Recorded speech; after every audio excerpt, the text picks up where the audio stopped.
See, the modes of vibration in a pipe open at both ends. When a resonance takes place in a pipe open at both ends, then what is the pattern of the waves? वेव्हचा pattern कसा असेल, कशा प्रकारचं wave structure असेल आत, त्या पाईपच्या आत, हे आपण स्टडी करणार आहे. So we will study the modes of vibration in a pipe open at both ends. दोन्ही एंडला पाईप ओपन आहे. Here I have drawn 3 figures. This is the first figure which shows the nature of waves at first resonance. This is the second figure which shows the nature of waves at second resonance, and this is the modes of vibration at third resonance. So before going to study this, we will make some assumptions. याच्या अगोदर आपण काही assumptions करणार आहेत. या first resonance, second resonance आणि third resonance साठी आपण एकच पाईप वापरलेला आहे, त्याच्यामुळे त्या पाईपची लेंथ ही सारखी आहे. So length of a pipe in each case is the same, and second one is end correction is not taken into consideration. While discussing the modes of vibration in a pipe, we will not consider the end correction. आपण end correction चा विचार करणार नाही. So these are the 2 assumptions. Then condition for resonance. Resonance साठी काय condition काय असेल? या साइडला ओपन एंड आहे, या साइडला ओपन एंड आहे. ओपन एंड वरचा मीडियम म्हणजे हा रेरर मीडियम आहे. हा rarer medium, particles of rarer medium are free to move. हे पार्टिकल्स फ्री आहेत मूव्ह होण्यासाठी, म्हणून या ओपन एंडला अँटीनोड तयार होईल. आणि ही साऊंड वेव्ह या दिशेने गेल्यानंतर, डाऊनवर्ड डायरेक्शनला गेल्यानंतर, या पाईपचा जो लोअर एंड आहे, या लोअर एंडची एअर सुद्धा रेरर मीडिया म्हणून ऍक्ट होते. आणि रेरर मीडिया म्हणून ऍक्ट झाले की काय होतं? Particles of media are free to move. फक्त डेन्सर मीडियाचा पार्टिकलच मूव्ह होत नाही, अन्यथा रेरर मीडियाचा पार्टिकल मूव्ह होतो. म्हणून याही साईडला अँटीनोड तयार होतो. म्हणजे अप्पर ओपन एंडला अँटीनोड तयार होतो, लोअर ओपन एंडला अँटीनोड तयार होतो. म्हणजे दोन्ही एंडला अँटीनोड असतो. कंडिशन फॉर रेझोनन्स काय? केव्हा रेझोनन्स येईल pipe open at both ends मध्ये? तर अप्पर एंडला सुद्धा अँटीनोड असला पाहिजे आणि लोअर एंडला सुद्धा अँटीनोड असला पाहिजे, तरच रेझोनन्स येतो. So antinode should be present at upper and lower open end of the pipe. Then and then only resonance will take place. So this is the condition for resonance. तर ही sound wave या ठिकाणाहून downward डायरेक्शनला येते, या rarer media पासून reflect होऊन पुन्हा वर जाते आणि अशा प्रकारे या पाईप मध्ये स्टेशनरी वेव्ह निर्माण होते. या ठिकाणी सुद्धा साऊंड वेव्ह या दिशेने प्रोपोगेट होते, या ओपन एंड पासून रिफ्लेक्ट होते. Due to the superposition of incident and reflected a stationary wave is form. म्हणजे या ठिकाणी ही जी साऊंड वेव्ह आहे, या लोअर ओपन एंड आणि अप्पर एंड पासून रिफ्लेक्ट झाल्यामुळं ही स्टेशनरी वेव्ह तयार होते. आणि ही वेव्ह रेरर मीडिया पासून रिफ्लेक्ट होत असल्यामुळं त्या ठिकाणी अँटीनोड तयार होतो, कारण particles are capable to move. या ठिकाणी पार्टिकल मूव्ह होऊ शकतो, म्हणून या ठिकाणी अँटीनोड तयार होतो. ऍट फर्स्ट रेझोनन्स म्हणलं की figure 1. So velocity of sound is given by V is equal to N1 lambda 1, where N1 is the fundamental frequency or frequency at first resonance. He first resonance frequency. V is equal to N1 lambda 1. ही जी velocity sound आहे, velocity of sound, it is independent of the frequency. He frequency 500 hertz असेल काय, 600 hertz असेल काय, velocity सारखीच राहते. As the frequency is higher, wavelength will be smaller. As the frequency is lower, wavelength will be larger. So N1 is equal to V by lambda 1, where lambda 1 is the wavelength of a wave in the first case, he wavelength. But the distance between two neighboring nodes, antinodes, is a lambda by 2.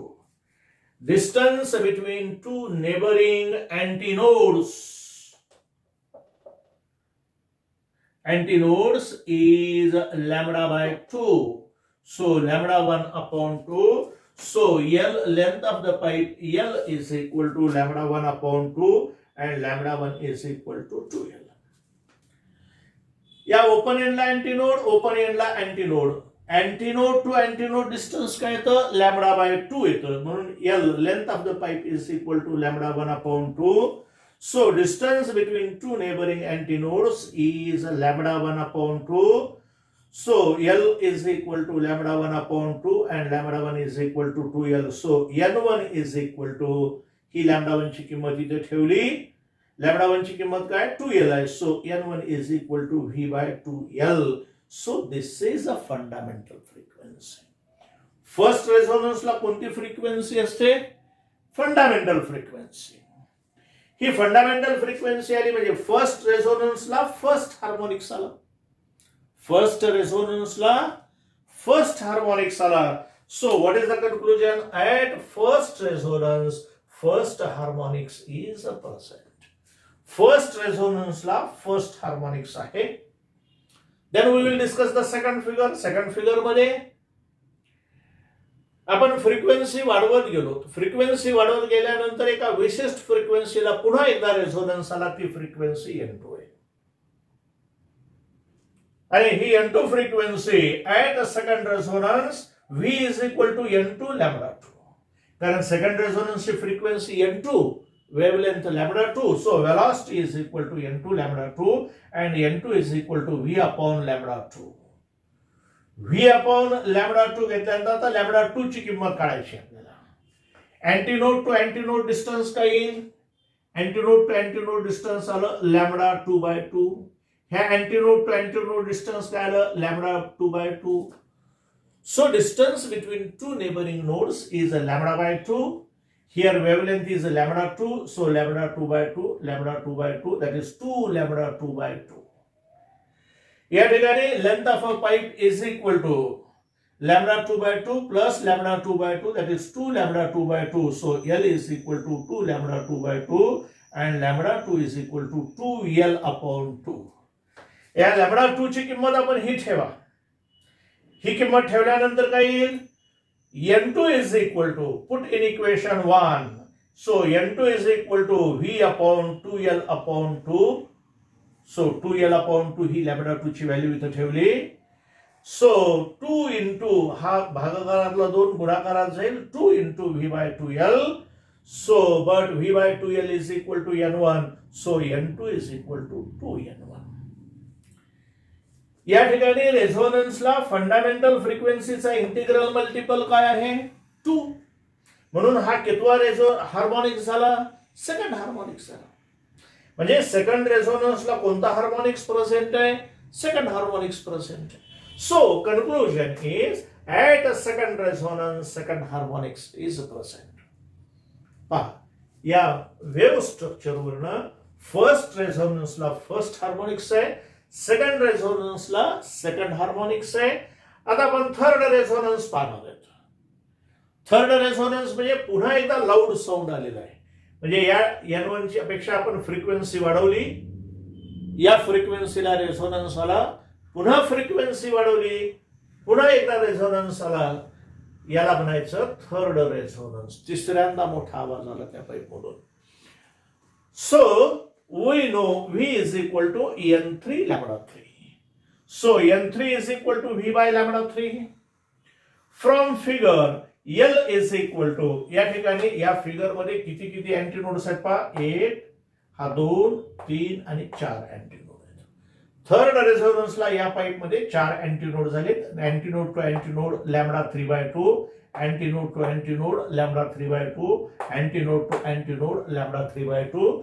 So length of the pipe is equal to lambda 3/2, lambda 3/2, lambda 3/2. हा किती वेळेस आला lambda 3/2? 1 2 3 3 times. So length of the pipe is 3 lambda 3 upon 2. From figure, length of a pipe L is equal to lambda 3/2 plus lambda 3/2 plus lambda 3/2. That is length of a pipe L is equal to 3 lambda 3/2 and L is equal to 3 lambda 3/2 and lambda 3 is equal to 2L upon 3. इथं lambda 3 ची किंमत काढल्यानंतर equation 1 मध्ये ठेवा ती. Equation 1 मध्ये ही lambda 3 ची किंमत ठेवली. So n3 is equal to v upon 2L upon 3. हा भागाकारातला 3 वर गुणाकारामध्ये गेला. 3 into v by 2L, but v by 2L is equal to n1. v by 2L is equal to n1. So n3 is equal to 3n1. कारण v by 2L ची किंमत n1 आली, या ठिकाणी 3 आहे. So n3 is equal to 3n1. या ठिकाणी या थर्ड रेझोनन्सची फ्रिक्वेन्सी काय? फंडामेंटल फ्रिक्वेन्सीचा इंटिग्रल मल्टिपल 3 आहे. याचा अर्थ कितवा हार्मोनिक्स आला? तो थर्ड हार्मोनिक्स आला. म्हणजे तिसऱ्या रेझोनन्सला कोणता हार्मोनिक्स आहे? At third resonance third harmonics is a present. Third रेझोनन्सला थर्ड हार्मोनिक्स आहे. सेकंड रेझोनन्सला सेकंड हार्मोनिक्स आहे. फर्स्ट रेझोनन्सला फर्स्ट हार्मोनिक्स आहे. तसंच फोर्थ रेझोनन्सला फोर्थ हार्मोनिक्स येईल. फिफ्थ रेझोनन्सला फिफ्थ हार्मोनिक्स येईल.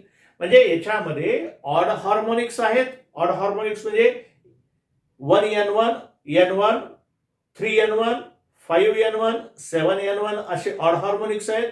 आणि even harmonics 2n1, 4n1, 6n1, 8n1 अशा प्रकारचे इव्हन हार्मोनिक्स आहेत. म्हणून आपल्याला मेन कन्क्लुजन काय येईल या ठिकाणी?